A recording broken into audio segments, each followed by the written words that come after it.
Number 14। इसमें हम कुछ एलिमेंट्स और टैग्स को देखेंगे, ठीक है। तो ये मैंने कुछ यहाँ पे पहले प्री रिटन यहाँ पे डिफ़ाइन किए हैं। इसके अलावा एलिमेंट्स तो बहुत ज़्यादा हैं, ठीक है। तो मैं एक पिक्चर मैंने ली है, ठीक है, फ़िलहाल वो आपको मैं डिस्क्रिप्शन में दे दूँगा। वो आप डाउनलोड करके वहाँ से देख सकते हैं कि हर एलिमेंट उसमें कौन से न्यू एचटीएमएल में कुछ एलिमेंट्स हैं जो पहले रिमूव किए गए हैं, कुछ एलिमेंट्स पीछे से चलते आ रहे हैं पहले के, ठीक है, कुछ रिमूव किए गए हैं और कुछ न्यू ऐड किए हैं HTML5 में। तो उसमें सारा डिफाइन है, ठीक है, पिक्चर में, वो आपको डिस्क्रिप्शन में मिल जाएगी। लेकिन ये कुछ मैं आपको बताना चाह रहा हूँ जो कि ज़्यादा यूज़फुल होते हैं, ठीक है। सबसे पहले हम देख लेते हैं जो कि सिंपल है, ठीक है। मैं आपको लेबल होता है, लेबल के लिए यूज़ होता है, तो ये तो आप पहले यूज़ करते आ रहे हैं। HR टैग यूज़ होता है आपको डिफ़ाइन करने के लिए, कंटेंट को ना डिफ्रेंशिएट करने के लिए, जो एक रो क्रिएट होती है। मैं आपको फॉर एग्जाम्पल करके बता देता हूँ HR एंड देन यहाँ पे ये, तो मैं रिफ्रेश करता हूँ तो ये आपको लाइन जो डिफ़ाइन ये नज़र आ रही है ये। अब आप इसकी ये जो इसका जो हम इसको बोला कैसे इसकी जो विड्थ है इसको कैसे कंट्रोल करते हैं, और ये जो हमारी लाइन है इसको, अब मैं यहाँ पे क्या करता हूँ, मैं कहता हूँ कि इसकी विड्थ ना 50% हो जाए, ठीक है। हाफ 50% हाफ तो होती है। मैं जैसे रीलोड करूँगा तो देखेंगे ये लाइन 50% होगी। मैं थोड़ा सा जूम करता हूँ तो आप देख रहे होंगे कि ये लाइन 50% बन गई है, ड्रॉ हुई है, जो कि 100% तो फुल थी, ठीक है। उसके बाद हम आ जाएंगे नेक्स्ट इसका बॉर्डर, तो बॉर्डर सॉरी स्टाइल के साथ यूज़ करेंगे। अब आप सोच रहे होंगे बॉर्डर क्या है, इसकी जो विड्थ होती है वो बॉर्डर से कंट्रोल होती है। तो हम बॉर्डर पे आते हैं, बॉर्डर 1 पिक्सल सॉलिड ब्लैक, लेकिन मैं 1 नहीं करता, मैं 3-4 कर देता ताकि आपको पता चले। जैसे मैं रिफ्रेश करूँगा, सॉरी कुछ इशू है यहाँ पे, ओह सॉरी मैंने बॉर्डर नहीं लिखा, ठीक है, वही मैं कह रहा हूँ कुछ देखा। तो बॉर्डर 3 पिक्सल सॉलिड ब्लैक मैंने लिखा, तो ये लाइन थोड़ी सी इसकी विड्थ ज़्यादा होगी, ठीक है। तो इस तरह आप HR को यूज़ कर सकते हैं, ठीक है। एंड देन फर्दर आ जाते हैं, इसको मैं बैक कर देता हूँ। हमारा लेबल हो गया, HR हो गया, कोड का टैग होता है कि आप कोड का टैग ओपन करते हैं, क्लोज करते हैं, और अब इसके अंदर कुछ भी टाइप करते हैं। फॉर एग्जाम्पल मैं इसके अंदर लिखता हूँ x+y=z। तो मैं जैसे आगे रिफ्रेश करता हूँ, अब देखेंगे मैं नीचे एक और एलिमेंट एक लिखता हूँ पैराग्राफ में, तो x+y=z। मैं इसे रिफ्रेश करता हूँ, सेव करता हूँ। अब आप देखें, आपको इसमें से डिफरेंट नज़र आ रहा होगा, ये कुछ ऐसा लग रहा है और ये कुछ ऐसा लग रहा है। अब इसमें डिफरेंस क्या है, ये सिंपल टेक्स्ट है जो कि हम रीड कर सकते हैं, ये कुछ कोड टाइप के, जिस तरह आप C++ अगर पढ़ी हो या इस तरह की जो कोडिंग लैंग्वेज, आप अपनी HTML ही ले लें किस तरह भी, तो जिस तरह आप कोड लिखते हैं आप कुछ उस तरह से आपको ये दे। अब आपको अपने वेब पेज पे किसी सिंटैक्स को कुछ इस तरह शो करवाना पड़े कि वो एक कोड है, ठीक है, वो कोड है किसी भी लैंग्वेज का, किसी भी प्रोग्राम लैंग्वेज, तो आप उसको कोड में शो करवा सकते हैं। आप उस पर कलर्स वगैरह ये वो सब कुछ बाद में अप्लाई कर सकते हैं। तो ये हमारा हो गया कोड का एट्रीब्यूट। ABBR जो होता है ये एब्रीविएशन होता है। अब ये कैसे यूज़ किया जाता है, इसका भी एक ये पूरा एलिमेंट होता है, opening tag and closing tag, इसका एक टाइटल होता है। अब जैसे फॉर एग्जाम्पल मैं लिखता हूँ HTML, ठीक है। अब आप देखेंगे यहाँ पे तो कुछ भी फ़र्क नहीं पड़ा। अब इसका मकसद क्या हुआ, हम इसके टाइटल में बताएंगे कि हाइपर टेक्स्ट मार्कअप लैंग्वेज, ठीक है। अब मैं इसे रिफ्रेश करता हूँ, ठीक है। अब देखिएगा मैं इस पर जैसे होवर करूँगा, माउस ऊपर लेके जाऊँगा तो मुझे ये एक हिंट देगा हाइपर टेक्स्ट मार्कअप। ये किसकी वजह से आ रहा है, इस एलिमेंट की वजह से, इस टैग की वजह से, जो कि इसका टाइटल ये शो कर रहा है। आप कभी कहीं पे देखेंगे ना तो वो जो शॉर्टकट लिखा होता है, फॉर एग्जाम्पल HTML का लिखा है या CSS का या किसी और लैंग्वेज का जो शॉर्टकट नेम होता है, जो एब्रीविएशन, तो वो ये होता है। तो उसका जो हमने टाइटल शो करवाना है उसको पूरा उसका नेम, तो वो हम ऐसे शो करवा सकते हैं अगर कहीं ज़रूरत पड़े तो। तो ये हमारी एब्रीविएशन होगी। उसके बाद सॉरी लेबल डबल लिख दिया था, लेबल हो गया। टेक्स्ट एरिया होता है, ये भी इनपुट के लिए यूज़ होता है। जैसे हम इनपुट, मैंने आपको बताया कि इनपुट की फील्ड यूज़ होती है इनपुट के लिए, तो टेक्स्ट एरिया भी ऐसे यूज़ होता है। मैं टेक्स्ट एरिया करता हूँ। अगर आपको कहीं यूज़र से इनपुट ज़्यादा लेनी पड़ जाए, फॉर एग्जांपल एक इनपुट है ना, तो वो एक सिंगल लाइन की होती है, आपको थोड़ी सी वैल्यू लेनी है उसमें से इनपुट यूज़र से। अगर आपको ज़्यादा लेनी पड़ जाए, जैसे उसका अबाउट, उसका बायो या कोई डिस्क्रिप्शन वगैरह, या आप ब्लॉग पोस्ट कर रहे हैं तो पोस्ट में आप कितना डिस्क्रिप्शन कितनी ज़्यादा डालते हैं, तो वो इनपुट के एलिमेंट में तो नहीं आती। जैसे कि ये इनपुट एलिमेंट है, ये एक इनपुट एलिमेंट है, तो मैं इसे कमेंट कर देता हूँ टेक्स्ट के एरिया को। तो ये देखिए इसमें आप कितना लिखेंगे, तो ये तो बेटर वे नहीं हुआ। अगर मुझे ज़्यादा लिखना पड़ जाए इससे ज़्यादा, तो मुझे क्या पता चलेगा, उसके लिए क्या होता है, ये टेक्स्ट एरिया यूज़ किया जाता है। अब मैं ये देखिए, मैंने ये ऑटोमेटिकली आ गया, नेम एट्रीब्यूट है, हम इस टेक्स्ट एरिया का नेम देंगे, इसको आईडी। कोल मतलब कि इसकी विड्थ कितनी होगी, और रोज़ की मतलब इसकी रोज़ यानी कि इसकी हाइट कितनी होगी। जैसे मैं रिफ्रेश करूँगा तो ये देखिए ये है। अब मैं इसको मैं रिमूव भी कर देता हूँ, मैं इसे रिफ्रेश करता हूँ तो ये देखें। अब मैं इसको कंट्रोल भी कर सकता हूँ, ये देखें, इसको मैं इसकी भी विड्थ भी ज़्यादा कर सकता हूँ, जहाँ तक मर्जी हाइट, जहाँ तक मर्जी इसको बढ़ा सकता हूँ। इसके अंदर मैं कुछ भी लिख सकता हूँ। अब देखें, अब मुझे कुछ मीनिंगफुल लग रहा है, अब मैंने ज़्यादा डिस्क्रिप्शन लिखने में लिख सकता हूँ इजीली, ठीक है। तो ये हमारा टेक्स्ट एरिया हो गया। अब इसमें एक और क्वेश्चन आता है कि आप अगर इसको आप फिक्स नहीं कर सकते, कर सकते हैं आप, कोई इशू नहीं है। आप स्टाइल एट्रीब्यूट ऐड करें, उसमें आप रीसाइज नन कर दें, सॉरी रीसाइज नन कर दें कि ये रीसाइज नहीं हो सकता। जैसे मैं रिफ्रेश करूँगा, अब आप देखेंगे ये जो मैंने जितनी विड्थ इसको रोल दिए थे उतनी में ये हो गया, ठीक है। अब इधर नहीं हुआ आ रहा ऑप्शन, क्योंकि मैंने रीसाइज नन कर दिया, ठीक है। तो ये होता है टेक्स्ट एरिया इनपुट लेने के लिए यूज़र से, उसने ज़्यादा इनपुट, कुछ ज़्यादा टेक्स्ट इनपुट करना हो। उसके बाद आ जाता है ये सबस्क्रिप्ट और सुपरस्क्रिप्ट। इसमें क्या होता है, फॉर एग्जांपल आप एक इक्वेशन लिखते हैं, x की पावर 2 प्लस y की पावर 2 इक्वल z, ठीक है। तो मैं जैसे इसको रिफ्रेश करता हूँ तो मेरे पास ये आ रहा है, लेकिन ये तो इसकी पावर तो नहीं है, ये तो आगे लिखा आ रहा है। अगर हम इसको पावर में ऊपर लिखना चाहते हैं या नीचे लिखना चाहते हैं तो कैसे लिखेंगे, उसके लिए सुपर और सब यूज़ होता है। अगर मैं इस 2 को कट करता हूँ, मुझे ना ये एक पैराग्राफ में लिखना चाहिए था, मैं पैराग्राफ लेता हूँ, इसके अंदर मैं x कैपिटल यूज़ करता हूँ, देन मैं एक सबस्क्रिप्ट, सॉरी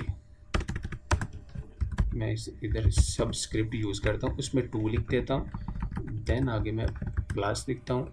अब देखिएगा इनपुट क्या आती है, मैं सारा समझाता हूँ आपको। कैपिटल Y लिखता हूँ, देन मैं सुपर स्क्रिप्ट, पहले मैंने सब यूज़ कर लिया, अब मैं सुपर, और इसमें मैं 2 दे देता हूँ, 2 दे देता हूँ, 3 दे देता हूँ, देन आगे मैं इक्वल Z कर देता हूँ। जैसे मैं रिफ्रेश करूँगा, अब हम देखें, पहले ये कुछ और तरीके से, अब और सीखे थे। सबस्क्रिप्ट यानी कि उसको नीचे शो करवाने के लिए, x की पावर नीचे आपने शो करवानी है, और अगर ऊपर करवानी है तो सुपरस्क्रिप्ट यानी कि ऊपर टॉप राइट कॉर्नर पे। और इसी तरह ये सबस्क्रिप्ट और सुपर यूज़ होता है। अगर आपने कोई भी इक्वेशन वगैरह अपने वेब पेजेस में जैसे मैथमेटिकल होती हैं तो वो लिखने के लिए आप इनको यूज़ कर सकते हैं, ठीक है। स्मॉल का टैग क्या होता है कि आप सिंपली, आपको अब देखें, मैं पैराग्राफ देता हूँ, आई एम ह्यूमन, ठीक है। अब इसी को मैं स्मॉल टैग में लिख देता हूँ। अब मैंने एक पैराग्राफ में लिखा है, एक स्मॉल में लिखा है, अब डिफरेंस क्या होगा, ये थोड़ा नॉर्मल जो इसका साइज़ होता है, जो नॉर्मल साइज़ दिया हुआ है हमने डिफ़ॉल्ट, उसमें आएगा, स्मॉल वाला थोड़ा सा साइज़ में डिक्रीज़ हो जाएगा। जैसे मैं रिफ़्रेश करता हूँ तो ये देखिए, ये नॉर्मल है जो हम यूज़ करते हैं वेब पेज में। अब मैं इसको रीसेट कर देता हूँ, ये देखिए ये नॉर्मल है, और ये स्मॉल साइज़ देखिए उससे थोड़ा सा छोटा है। तो आपको ना यहाँ पे अगर कोई स्मॉल टेक्स्ट यूज़ करना हो थोड़ा सा साइज़ में कम, तो आपको बजाय इसकी कि आप CSS यूज़ करें, स्टाइलिंग करें थोड़ी सी, तो आप डायरेक्ट ये यूज़ करके अपना फर्दर उस काम को चला सकते हैं। देन आ जाता है लेजेंड और फील्ड सेट, एक ही चीज़ में यूज़ होते हैं। मैं आपको बताता हूँ ये कैसे यूज़ होते हैं। नीचे आ जाते हैं, मैं एक फील्ड सेट बताता हूँ। फील्ड सेट एक एरिया होता है, एक बाउंड्री होती है, ठीक है, जिसके अंदर आप कुछ डाटा डिफाइन करना चाह रहे हैं, ठीक है। तो इसके अंदर ना मैं एक पैराग्राफ लेता हूँ और इसके अंदर लोरम, ये मैंने को डिफ़ॉल्ट टेक्स्ट ले लिया, ठीक है। अब ये आ गया, अब यहाँ तक तो ये ठीक है। मैंने एक बाउंड्री डिफ़ाइन की, फील्ड सेट की, और उसके अंदर मैंने अपना एक ये टेक्स्ट दे दिया। अब मैं चाहता हूँ कि इसकी ना कोई हेडिंग हो, लेकिन वो हेडिंग काफ़ी प्यारी लगे ना, कुछ ये लाइन के ऊपर हम अगर मैं डिफ़ाइन करना चाहता हूँ, उसके लिए क्या होगा, मैं यहाँ पे लेजेंड यूज़ करता हूँ, लेजेंड का एलिमेंट, यहाँ पे मैं करता हूँ टाइटल, सिंपल, रिफ्रेश किया। अब आप देखेंगे ये जो इसका टाइटल है, मैं इसको बोल्ड भी कर सकता हूँ। मैं क्या करता हूँ, मैं इसको स्ट्रॉन्ग का एलिमेंट यूज़ कर सकता हूँ, स्ट्रॉन्ग बोल्ड के लिए यूज़ होता है। मैं जैसे रिफ्रेश करूँगा, ठीक है, ये पता नहीं क्यों कर रहा है, आई थिंक ये ना इसकी वजह से कर रहा है क्योंकि ये किसी और लैंग्वेज में, और वो सॉरी वो लैटिनी लैंग्वेज में, और वो उसको ना कर रहा है इंग्लिश में कन्वर्ट कर रहा है, इसलिए गूगल ट्रांसलेट। अच्छा, ये फील्ड सेट मैंने डिफाइन कर दी बाउंड्री, उसके बाद लेजेंड स्ट्रॉन्ग करके लेजेंड में दिया। ये स्ट्रॉन्ग आप समझ लें, मैंने इसको बोल्ड किया, और कोई नहीं इशू, ठीक है। इसको आप नाम भी लिखें तो ऐसे भी कर सकते हैं, ठीक है, ठीक हो गया। अब सॉरी कुछ गलत हो गया, ठीक है, टाइटल, ठीक है। तो आप ऐसे डिफाइन कर सकते हैं, कोई भी आपने बाउंड्री के अंदर कुछ डाटा लिखना और उसका टाइटल लिखना, तो आप इस तरह, ये काफ़ी मीनिंगफुल और विजुअल काफ़ी अच्छा नज़र आता है, ठीक है। तो हमारा लेजेंड भी हो गया, ये भी हो गया। प्री टैग क्या होता है? ये प्री टैग ये होता है कि आप जो कुछ जैसे भी लिखते हैं आपको वैसे यहाँ पे शो होगा। अब ये देखना आपने, मैंने प्री टैग यूज़ किया, ओपन किया, क्लोज़ किया, मैंने इधर लिखा एक्स वाई, और चले मैं यहाँ पे क्या करता हूँ, फेसबुक, मैं थोड़ा सा स्पेस दे के ना तो यूट्यूब लिखता हूँ, ठीक है। देन स्पेस दे के तो मैं व्हाट्सअप लिख देता हूँ, मैं इसको हटा देता हूँ। अब क्या होगा, नोटिस करना आप, रिफ्रेश, मैंने जैसे लिखा उस प्री टैग में वैसे का वैसे, ये देखिए वो इस स्पेस को भी काउंट कर रहा है। प्री टैग से ओपनिंग से लेके क्लोजिंग तक आपके अंदर ये जितना भी ये पार्ट है, अब देखिए सेम एज इट, यहाँ से लेके यहाँ तक जो भी है, देखिए कितनी स्पेस है आगे पीछे जो भी है, सेम उसने वो कॉपी पेस्ट कर दी है। प्री टैग का ये होता है। अगर आप यही चीज़ पैराग्राफ के अंदर लिखते हैं ना, अब ये देखिए मैं पैराग्राफ में लिखता हूँ, पैराग्राफ लिखा, मैं रिफ्रेश करूँगा, वो देखिए उसने अलाइनमेंट सीधी कर दी है, मैंने जैसे मर्जी लिखा है। लेकिन अगर आप चाहते हैं कि जैसे मैं टाइप कर रहा हूँ वैसे ही शो हो, तो आप प्री टैग यूज़ कर सकते हैं, ठीक है। तो ये प्री टैग हो गया। मैं ज़रा जल्दी इसलिए कह रहा हूँ, वीडियो लेंथ ही नहीं करना चाह रहा मैं उसको, ये क्योंकि इस पर थोड़ा सा टाइम लग जाएगा, ठीक है। तो ये प्रोग्रेस बार होती है, फॉर एग्जांपल जब भी आप कोई चीज़ डाउनलोड कर रहे होते हैं ऑनलाइन, ठीक है, तो वहाँ से आप प्रोग्रेस शो देख रहे होते हैं ना कि कितनी डाउनलोड हुई है कितनी नहीं, तो उसके लिए यूज़ होती है। तो मैं यहाँ पे प्रोग्रेस बार, सॉरी प्रोग्रेस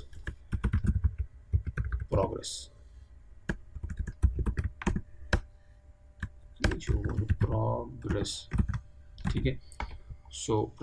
तो यहाँ पे क्या करना है कि प्रोग्रेस का मैंने एलिमेंट ओपन किया तो क्लोज कर दिया। मैंने पहले सबसे पहले इसको वैल्यू देनी, मैं यहाँ पे रिफ्रेश कर लूँ तो मेरे पास ये प्रोग्रेस बार अभी चलती नज़र आ रही है। अब मैंने इसको एक जगह सॉकिन करना है। अब वो कैसे करूँगा, इसको साइलेंट करना है ये जगह। अब क्या आया कि ये प्रोग्रेस बार नज़र आ रही है। अब मैं चाहता हूँ कि इसको मैं मैक्स वैल्यू दे देता हूँ पहले, कि भाई इसकी मैक्स वैल्यू 100 है, इससे ज़्यादा नहीं हो सकती। ठीक हो गया, अभी भी कुछ नहीं हुआ ना, मैं रिफ्रेश कर रहा हूँ अभी भी कुछ नहीं हुआ, ठीक है। मैं कहता हूँ इसकी जो मीन वैल्यू होनी चाहिए ना, सॉरी इसकी जो मीन वैल्यू मैं दे देता हूँ कि mean value is equal to 0 है, ठीक है, ये भी मैंने डिफाइन कर दिया। अब मैं कहता हूँ इसकी जो अभी करंटली वैल्यू है ना वो होनी चाहिए 40। मैं रिफ्रेश करता हूँ तो ये देखिए ये 40 नज़र आ रही है। मैं इस पर लेबल दे देता हूँ कि ये 40%। मैं इसको रिफ्रेश करता हूँ तो लेबल नहीं शो होगा, तो यहाँ पे हमारा ये मैक्सिमम आ गया कि ये 100% है, ये मिनिमम है तो ये 40%। अब इसको कैसे पता चला कि मैंने वैल्यू 40 दी है और ये 40 कैसे है, ये देख रहा है कि मैक्स वैल्यू क्या है, समझ आ गई। अगर मैं मैक्स वैल्यू 50 देता हूँ तो क्या ये बार यहाँ पे रहेगी ब्लू? नहीं, मैक्स वैल्यू 50 है, मतलब कि यहाँ तक 50 है तो 40 कहाँ तक होगी, फॉर एग्जाम्पल यहाँ तक। मैं रिफ्रेश करता हूँ, सिंपल, ठीक है। सो ये जो वैल्यू है ये डिपेंड करती है मैक्स वैल्यू क्या है उसके लिहाज से ये। अब मैं यहाँ पे 2000 कर देता हूँ तो इसने 42,000 के लिहाज से होना। अब मैं यहाँ पे करता हूँ ना 500, रिफ्रेश करता हूँ, वो देखिए कितनी छोटी चल रही। तो ये उस पर डिपेंड करता है, जो तब प्रोग्रेस बार के लिए यूज़ होता है। देन आ जाता है इम्बेड जैसे मैंने आपको पहले वो बताया था आई फ्रेम का, जिससे आप डिफरेंट इमेजेस, डिफरेंट वीडियोज़ वगैरह, टेक्स्ट वगैरह कुछ भी इम्बेड कर सकते हैं। ये इम्बेड टैग भी सेम वैसे ही यूज़ होता है, ठीक है। उसमें आपका फ्रेम भी मिल जाता है, इसमें आपको फ्रेम नहीं मिलता, जस्ट जो भी कंटेंट होता है आपका, चाहे वो वीडियो है या आईडियो है या HTML का कोई वेब पेज है, पिक्चर है, PDF है, वो सिंपल शो हो जाती है, ठीक है। तो ये आपने देख लेना, कुछ एग्जांपल आपको मिल जाएगी ऑनलाइन, ठीक है। तो मैं वीडियो लेंथ ही नहीं करना चाह रहा, मैं फिर दोबारा बता रहा हूँ क्योंकि ऐसे स्टूडेंट्स बोर हो जाते हैं, ठीक है। अब ये जो ज़्यादा मीनिंगफुल है मैं उसको करवा देता हूँ, ठीक है। देन आपको पिक्चर मिल जाएगी डिस्क्रिप्शन में, आप वहाँ से देख लीजिएगा, सारे टैग्स को एक दफ़ा दोहराई कर लीजिएगा, क्योंकि एक ही बार में आपको सारे टैग्स याद हो जाएं ऐसा फार्मूला तो दुनिया में कहीं नहीं है। जितनी प्रैक्टिस करेंगे और जितनी अच्छी प्रैक्टिस करेंगे आप उतनी जल्दी सीख जाएंगे, ठीक है। तो प्रैक्टिस से ही सीखेंगे, ऐसे नहीं, प्रैक्टिस ज़रूरी है, ठीक है। पिक्चर सोर्स ये मैंने इकट्ठा लिखा था, ये इसलिए यूज़ होता है, पिक्चर एक एलिमेंट है, ठीक है। इसके अंदर सोर्स का एक टैग यूज़ होता है और डिफरेंट तरीके मैं आपको बताता हूँ। सो क्या होता है कि मैं एक इमेज ले लेता हूँ, ठीक है, इमेज का सोर्स यहाँ से कुछ उठा लेता हूँ मैं, फॉर एग्जांपल मैं यहाँ पे youtube.png उठा लेता हूँ, मैं youtube.png एंड देन यहाँ पे मैं YouTube कर देता हूँ, ठीक है। तो मैं इसको रिफ्रेश करता हूँ तो ये मेरे पास YouTube का शो हो गया, ठीक है। अब आपने देखना अब मैं यहाँ पे सोर्स करता हूँ। ये ना मोबाइल फ्रेंडली के लिए, रिस्पॉन्सिवनेस के लिए आपको ये काफ़ी बेनिफिट दे सकती है चीज़। मैं बताता हूँ कैसे। अब सोर्स है ना, सोर्स के अंदर मैं क्या करना चाहता हूँ, यहाँ पे भी मैं सोर्स देना चाह रहा हूँ। यहाँ पे मैं सोर्स किसी और का दे देता हूँ। फॉर एग्जांपल ये आल नहीं है तो ये सर्कल वाला दे देता हूँ, सर्कल डॉट png। अब मैं यहाँ पे रिफ्रेश करता हूँ, सर्कल डॉट png, ठीक है।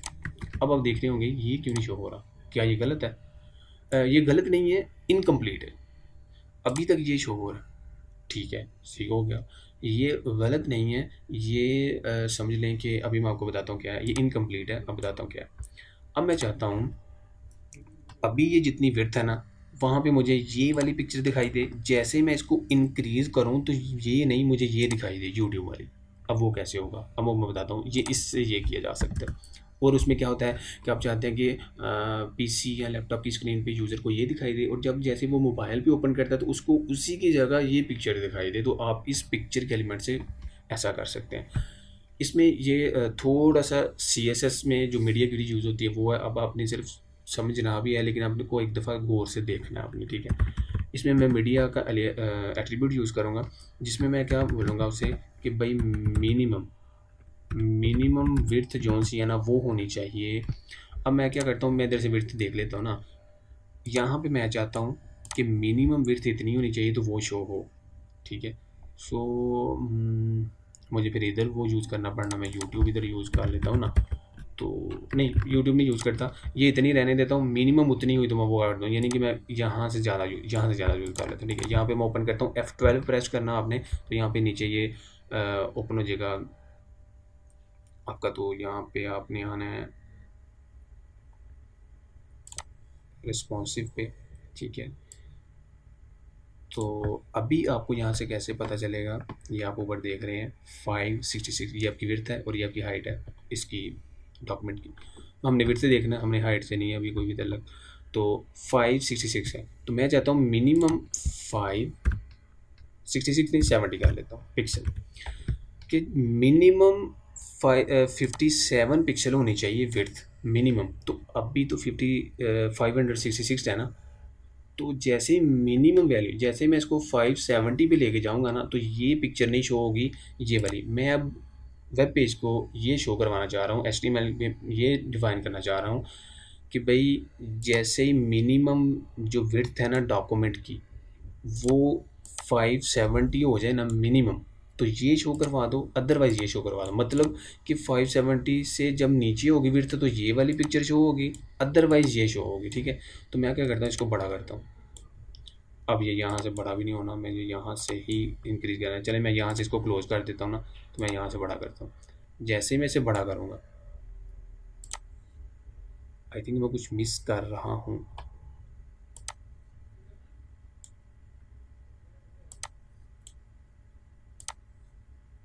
आई थिंक मैं कुछ मिस कर रहा हूँ, लेकिन एक सेकेंड।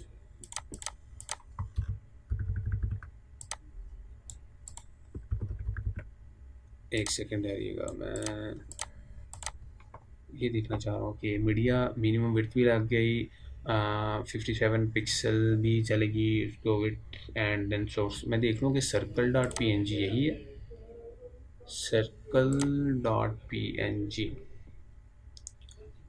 तो चलिए एक काम करते हैं, मैं ना इसको यहाँ भी शो करवाता हूँ कि इमेज भी शो हो रही है कि नहीं। हम पहले ये चेक कर लेते हैं। तो इसके लिए मैं इसको क्लोज़ कर देता हूँ, एंड देन यहाँ पे मैं ना यूट्यूब कर देता हूँ, ठीक है। तो मैं इसको क्लोज़ कर देता हूँ यहाँ पे। अच्छा, तो एक इशू आ रहा था कि मुझे यहाँ पे src सेट लिखना पड़ता है एट्रीब्यूट। सोर्स में जो src सेट यूज़ होता है, ठीक है। मैं इसे रिफ्रेश करता हूँ, तो अभी देखें ये मिनिमम विड्थ इतनी है, तो अब देखें ये चेंज होगा। अब मैंने क्या उसे बोला है वेब पेज को कि भाई मिनिमम विड्थ इतनी होगी ना, तो आपने यूट्यूब का शो करवा देना। तो मैं क्या करता हूँ, थोड़ा सा इसको छोटा कर देता हूँ, ठीक है। अब क्या आया कि यहाँ पे मैं F12 अगर ओपन करता हूँ तो यहाँ पे इस रिस्पॉन्सिवनेस को ख़त्म करता हूँ तो 500 है ना इस वक्त। तो इस वक्त वो ज़ाहिर सी बात है वो इसी को ही शो करेगा 500 पे ना। अभी 500 थी ना, जैसे यहाँ पे शो हुआ था 500 थी, तो वो इसी को ही शो करेगा, क्योंकि मैंने बोला कि मिनिमम 570। तो 570 जब होगी तो मैं इसे इंक्रीज़ करता हूँ आहिस्ता आहिस्ता।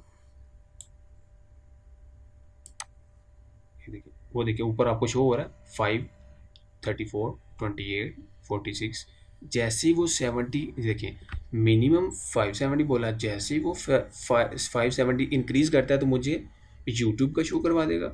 अदरवाइज़ वो क्या करेगा, अगर मिनिमम है तो उससे कम है तो वो उतनी, अगर उससे ज़्यादा जितनी मर्जी मर्जी रह जाए वो आपको यूट्यूब पे दिखाएगा। तो इसलिए आप इसका यूज़ कर सकते हैं कि आप मोबाइल पे कुछ और दिखाना चाहें पिक्चर, और अपने डेस्कटॉप या उस पे लैपटॉप पे कुछ और शो करवाना चाहें। तो ये थे कुछ एलिमेंट्स के बारे में। और मैंने आपको फिर दोबारा आपको याद नहीं करवा देता हूँ कि डिस्क्रिप्शन में आपको लिंक मिल जाएगा उसका पिक्चर का, तो वो आप डाउनलोड कीजिएगा और उसको स्टडी एक दफ़ा कीजिएगा और प्रैक्टिस हर एक को एक दफ़ा कर लीजिएगा, क्योंकि एक ही बार में करने से नहीं आएगा, लेकिन आप जब करते रहेंगे यूज़ करते रहेंगे तो आपको ये सब याद भी हो जाएंगे और आपको प्रैक्टिस भी हो जाएगी। तो आई थिंक 1-2 वीडियो और होगी HTML की, तो इसको हम फिर वाइंड अप करेंगे इस कोर्स को इंशाल्लाह। तो मिलते हैं नेक्स्ट वीडियो में, तब तक के लिए अल्लाह हाफ़िज़।